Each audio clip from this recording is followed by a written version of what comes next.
오늘 우리에게 주시는 하나님의 말씀은 에스더 4장 13절에서 16절까지의 말씀입니다.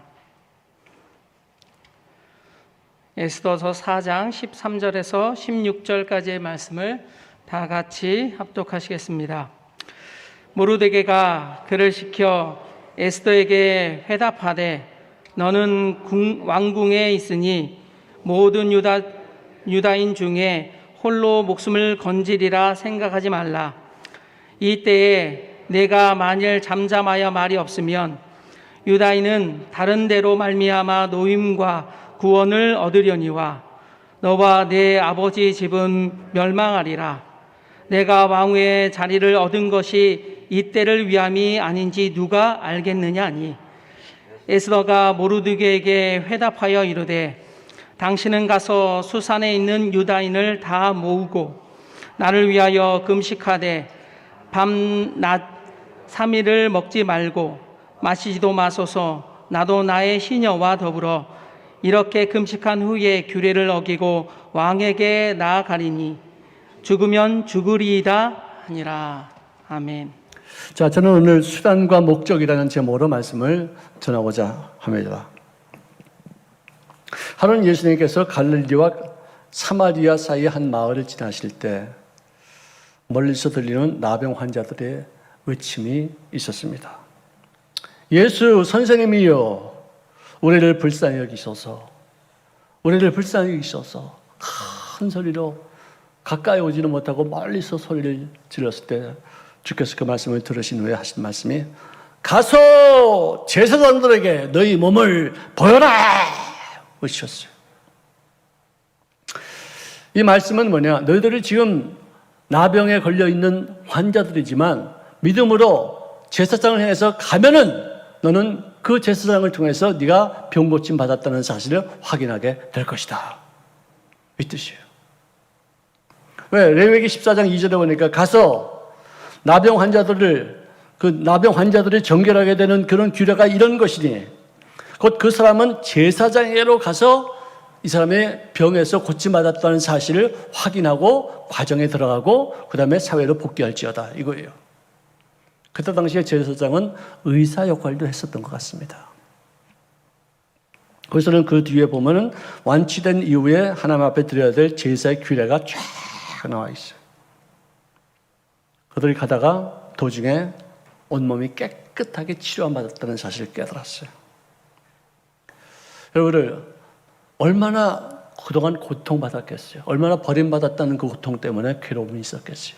빨리 제사장에게 보내고 보이고 빨리 가족의 품에 들어가고 사회에 복귀해서 이제는 직업도 갖고 돈도 벌고 가장으로서 또는 역할을 충분히 감당할 수 있는 어떤 그런 꿈에 부풀어서 계속 나갈 때 그중에 10명 중에서 한 사람이 돌이켜서 주님께로 막 달려옵니다. 큰 소리를 하나님 앞에 영광을 드립니다. 예수님의 발 앞에 납작 엎드려서 감사와 찬송을 드립니다. 예수님께서 하신 말씀은 10사람이 다 깨끗함을 받지 아니하였느냐? 그 9은 어디 있느냐?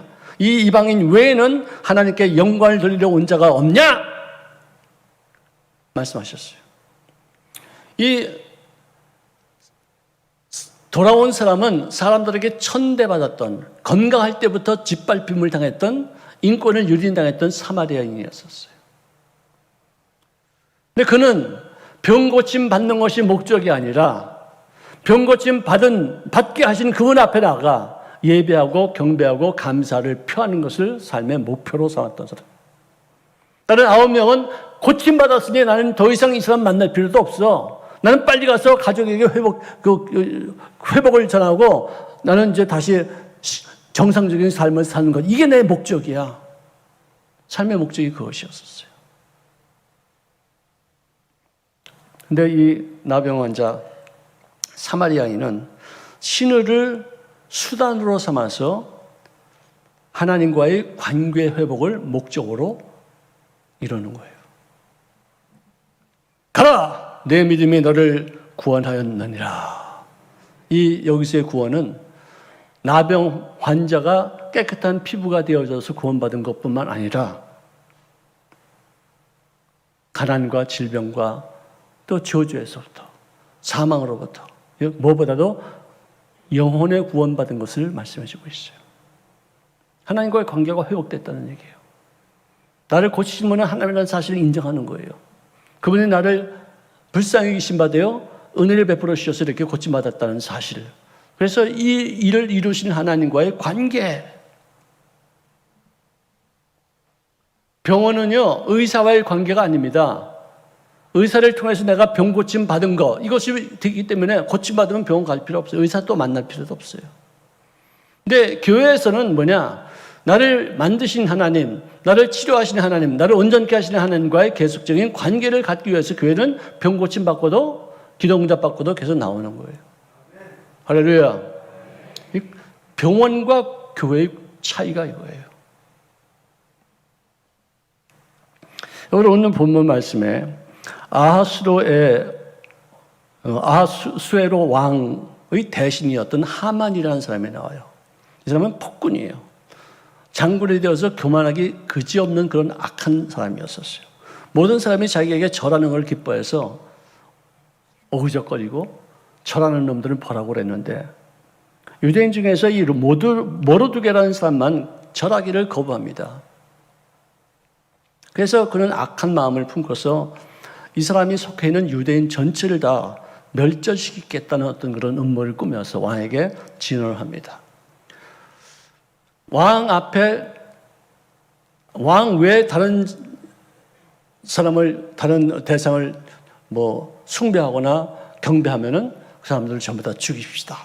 그래서 왕의 이름으로 봉인된 어떤 명을 받아내는데, 사실은 자기의 생각을 거기다 실어서 왕을 이렇게 미혹하게 된 것이겠죠. 각 지방의 언어로, 각 지방의 민족이 말로 기록해서 모든 통치자들, 모든 귀족들에게 다 하달을 했어요. 그래서 한 날을 정해서 하루 동안에 모든 유다인들을, 젊은 사람이건 늙은이건 어린이건 여인들을 막론하고서 살해하고 도륙하고 진멸시키고 그 재산을 탈취하라, 그 명령을 내렸어요. 모르두게가 이 사실을 알고서 옷을 찢고 굵은 베옷을 뒤집어 쓴 채 재를 하늘에 막 날리면서 통곡합니다. 많은 백성들도 그와 함께 대성통곡을 하면서 부르짖었는데,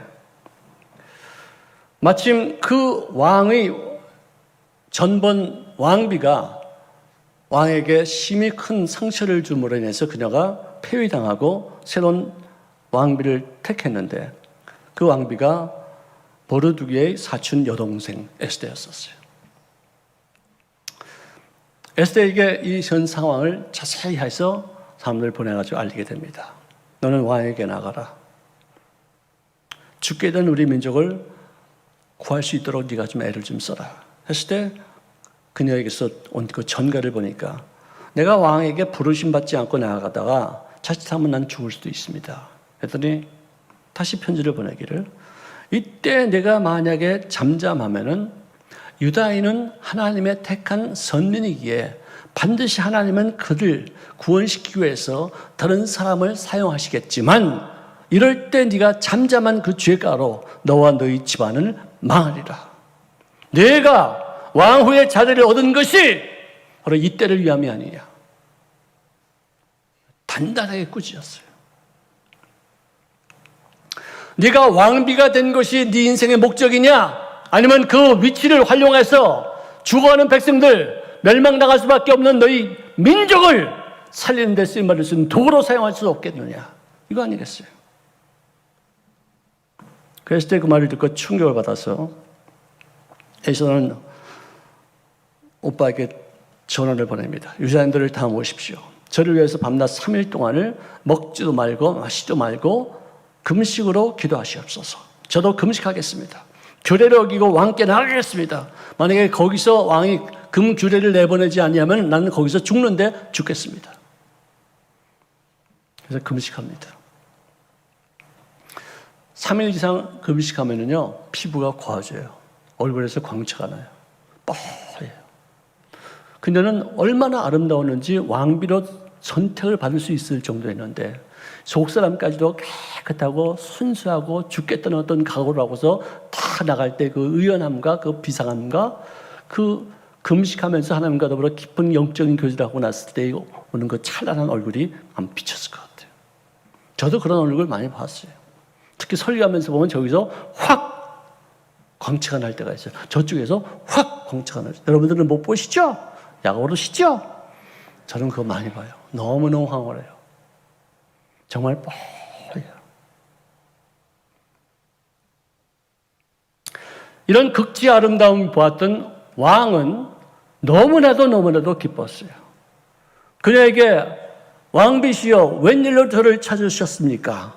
나라의 반에도 드리겠사온즉 나에게 소원이 있으면 말씀하시옵소서 하고서는 금귀를 탁 내밀었는데 금귀를 딱 붙잡고서 목숨을 부지한다면 그가 유대인들이 결국은 하만에 의해서 멸절을 당하게 했으니 왕이시여 나의 동족을 구원시켜 주시옵소서. 그래서 결국은 그 모든 음모가 다 탄로가 나고 하만은 모르드게를 죽이려고 세웠던 그 장대에 달려서 죽임을 당하고 유다 백성은 구원을 받게 되었습니다. 그래서 그때 이후로 이 사건을 근거로 해서 세운 날이 있습니다. 불임절이라고 하는 날인데 지금도 지키고 있어요. 우리 말을 같으면 뭐 독립기념일 정도가 되겠죠. 죽음에서 벗어난 그런 날을 기념하는 날이 있습니다. 자, 그렇다면 여러분들이 지금 살고 있는 그 목적이 무엇입니까? 여러분들의 인생의 목표가 무엇입니까? 부귀 영화를 누리는 것입니까? 인기를 얻는 것입니까? 명예하고 건설을 찾는 것? 외제차 타고 다니는 거? 어떻게 명품 가방 들고 다니는 거? 그것이 여러분들의 인생의 목적입니까? 성경은 분명히 말씀합니다. 모든 육체는 풀과 같고 그 육체의 영광은 풀의 꽃과 같으니 풀은 마르고 꽃은 떨어진다. 말씀하고 있어요. 그 이후에는 오직 세세토록 남는 것은 하나님의 말씀뿐이다. 라고 기록합니다. 다시 말해서 우리가 사는 이유가 먼저 구원받아서 하나님의 택한 백성이 되어지고 천국에 대한 소망을 가진 인생으로서 인생의 목표를 얘기하자면은 나 같은 버림받았던 인생들이 구원받아 천국 가는 사람들을 만드는 구령 사업의 삶의 목표를 삼는 인생이 되시기를 주의 이름으로 축원합니다. 하나님 말씀 외에 내가 구원받아 천국에 가는 것 외에 가치 있는 거 있으면 얘기해 보세요. 얘기해 보세요. 모든 것이 다 헛되니 모든 것이 다 헛되도다. 천하보다도 더 귀한 영혼을 살리는 말씀 전파를 위해서 내 인생이 지금도 수명을 연장하고 있다는 사실을 깨닫는다면 보다 더 큰 가치를 창출해 나가는 삶을 위해서 내가 가지고 있는 모든 영광을 사용할 수 있는 도구가 되어야 된다는 것이에요. 예수님께서 마지막으로 하신 유언의 말씀 중에 이것입니다. 너희는 가서 모든 민족을 제자로 삼아 아버지와 아들과 성령의 이름으로 세례를 베풀고 내가 너희에게 분부한 모든 것을 가르쳐 지키게 하라. 여기 많은 명령이 들어가 있어요. 볼지어다 내가 세상 끝날까지 너희와 항상 함께 있으리라. 우리가 외로울 때 하나님이 계시니까 알고 우리가 외로움을 극복할 수 있어요. 내가 억울할 때 하나님이 나를 보고 계시니까 하나님이 다 알고 계시니까 내가 하나님이 나와 함께 하신 것 때문에 내가 위로받을 수 있어요. 극복할 수 있어요. 그렇지만 궁극적으로 하나님이 나와 더불어 함께 하시는 이유, 그 목적이 뭐냐? 말씀을 전파해 가르쳐 지키게 하다. 이것이에요. 어떤 사람이 한 해변에 바위가 있는 곳에서 소용돌이를 쳐서 사람들이 거기서 많이 빠져 죽었어요. 그래서 안 되겠다 싶어서 내가 배운 것이 수영이니까 여기서 인명을 구조해야 되겠다 싶어서 아무도 안 알리고 거기서 많은 사람들을 구원하셨어요. 익사 직전인 사람들을 건져냈어요. 그것이 알려지니까 방송에서 나오고 또 그것이 매스컴을 타니까 많은 사람들이 그 사람을 박수를 치며 칭송하며 나도 이렇게 좋은 일을 위해서 내가 일하겠다 싶어서 자원봉사자들이 다 모였어요.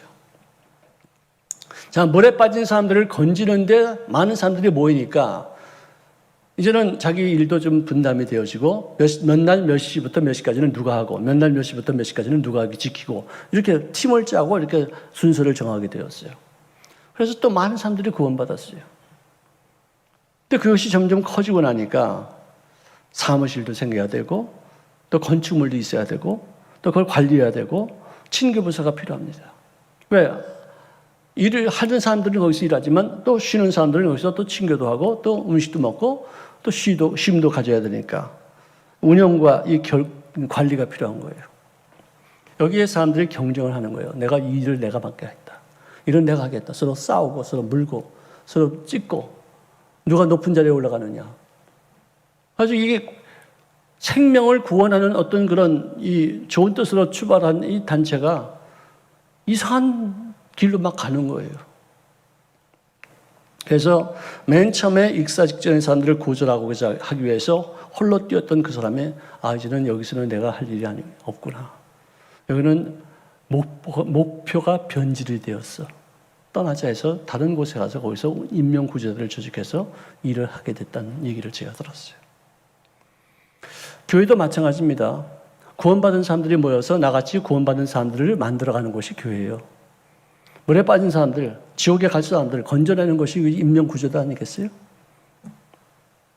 근데 여기서 파벌이 있거나 여기서 뭐 다툼이 있거나 어떤 다른 자기 유익을 위해서 어떤 일들을 이렇게 하게 된다면은 목적을 상실한 거예요. 어떤 기관이든지 어떤 단체든지 마찬가지예요. 그게 목적이 아니에요. 그러면 사람들이 모이지 않아요. 왜? 목표를 달성한 어떤 진짜 분명한 목표를 행하는 그것이 진짜 가치 있는 거 아니겠어요?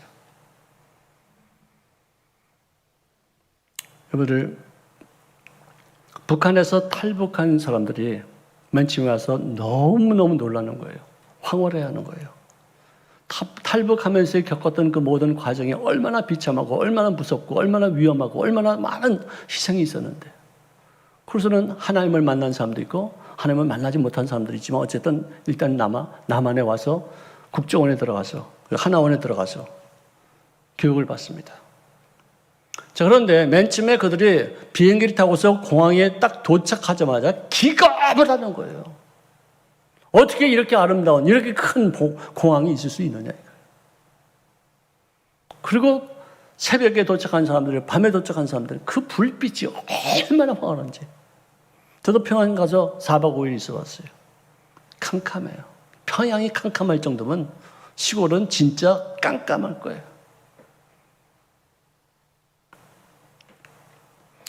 그래서는 다 졸업하고 나서 지하철을 타보죠. 차가 기가 막히게 많이. 버스도 제 시간에 탁 나오죠. 경악합니다.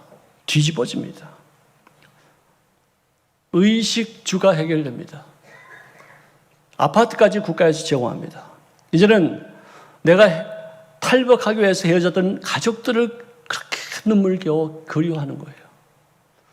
아들을 데려오고 싶어하고 남편을 데려오고 싶어하고 딸을 데려오고 싶어하고 언니를 데려오고 싶어하고, 그래서 버는 모든 돈을 브로커에다 다 주고가면서 결국은 사람들을 데려오기 시작해요. 만나고 나니까 얼마나 행복해요. 최상이죠. 감동이죠. 여권 내기도 가서 신청만 하면 하루 만에 여권이 나와요. 거기는 평양에서 개성까지 가는데도 여권이 필요한데 우리는 그 여권만 받으면은 그것도 금방 나와. 전 세계 100군데, 100나라 이상이 우리 한국 여권은 비자도 필요 없이 그냥 들어갔다 왔다 갔다 하시는 그런 나라. 한국이 그렇게 강한 나라예요. 모든 인간적인 권리가 회복되죠. 우리는 이제 행복해요. 우리 더 이상 소원이 없어요. 교회 다니는 사람들도 많아요. 진짜 그 아들을 붙잡고서 너무 행복해하는 모습. 죽었던 남편을 모시고 와서 그렇게 행복해하는 사람들. 정말 별 사건들이 다 있어요. 그런데 그것으로 끝나지 않고 내가 이 땅에 사는 그 존재의 의미가 무엇인가를 부여할 수 있을 만큼의 가치 있는 일, 좀 더 의미 있는 일을 내가 행하면서 나의 자존감을 살리는 그런 데까지 발전된다면 이웃을 위한 봉사하는 사람으로까지 더욱더 성장하게 된다면, 탈북한 것이 목적이 아니라 탈북한 다음에 더욱더 좋은 일들을 감당하는 것을 인생의 목표로 삼는다면 정말로 가치 있는 인생이다 생각이 들 것이에요. 어떤 사람이 예수님을 만난 다음에 맹인이 눈을 떴습니다. 그 다음에 문서 위조범이 되거나 화폐 위조범이 된다면 그 눈 뜬 것을 갖고서 그런 악한 일을 행할 때 그 사람의 목표가 무엇이었겠냐. 나병에 걸린 다음에 그것이 주님 안에서 나음을 받았습니다. 깨끗함을 받았습니다. 그 다음에는 이 나병에 걸렸던 흔적을 지운다고 거기다 문신을 다 잔뜩 하고서 깡패가 된다면 그 병에서 치료 안 받은 그 이유가 무엇이겠어요? 사업을 회복하기 한 다음에 도박을 해서 그것을 다 날리면 무슨 의미가 있겠습니까? 건강을 회복하는 후에 방탕한 삶을 살린다면 건강을 회복해서 그게 더 악한 일이 된 것이 되지 않겠습니까? 12년 동안 혈혈증에 걸리다가 예수님의 옷장을 만지고 나서 고침받은 그 여인을 주님께서는 그냥 두지 않으셨어요. 지나가던 발걸음을 서시고 누가 내 몸에 손대었다. 나와라! 그녀가 달달달 떨면서 어떻게 해서 이렇게 주님을 손을 대게 되고 내 몸에 병 났다는 사실을 다 말했어요. 주변의 사람들 다 들었어요. 그리고 나서 하나님과의 관계가 회복이 이루어지고 난 다음에 병 고치는 것이 목적으로 그는 왔다가 옷자락을 만지고서 돌아가려고 했었는데 주님께서 세우시고 그녀에게 따라 내 믿음이 너를 구원하였느니라. 많은 사람들에게 예수님이 어떤 분이신지 예수님을 통해서 자기가 어떤 은혜를 받았는지를 설파하는 그런 사람으로 바뀌어진 거예요. 이게 그의 목적이에요. 바디메오가 눈을 뜨자마자 그는 평상시에는 길가에 앉아서 거지 행동을 하고 있었는데 그는 이제는 예수님이 가시는 그 길을 따라서 주님을 쫓았다라고 기록하고 있어요. 거라사인에서 군대 귀신에게 시달린 바 되어 밤낮 무덤 사이에서 옷을 벗고서 자기 몸을 돌멩이를 들어 치면서 소리소리 지르면서 돌아다니는 그 사람이 고침받고 난 다음 주님을 따르기 위해서 주님께로 나아갔습니다. 그랬을 때 그는 주님께 이런 말씀을 들었어요. 너는 집으로 돌아가라. 하나님이 너에게 어떻게 큰 일을 행하셨는지 그것을 사람들에게 알려라. 이게 네가 고침받은 이유가 되고 목적이 된다.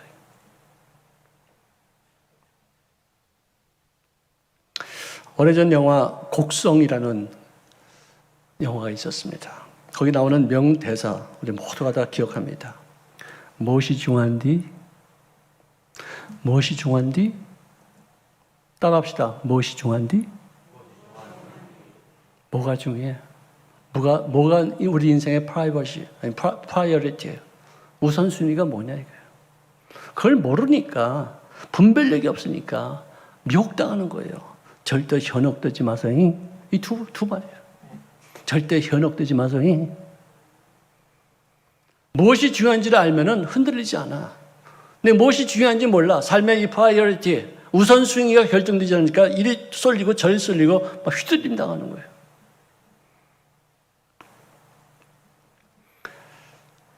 요셉이 형들에게 배신당해서 노예로 팔린 다음에 국무총리가 됐습니다.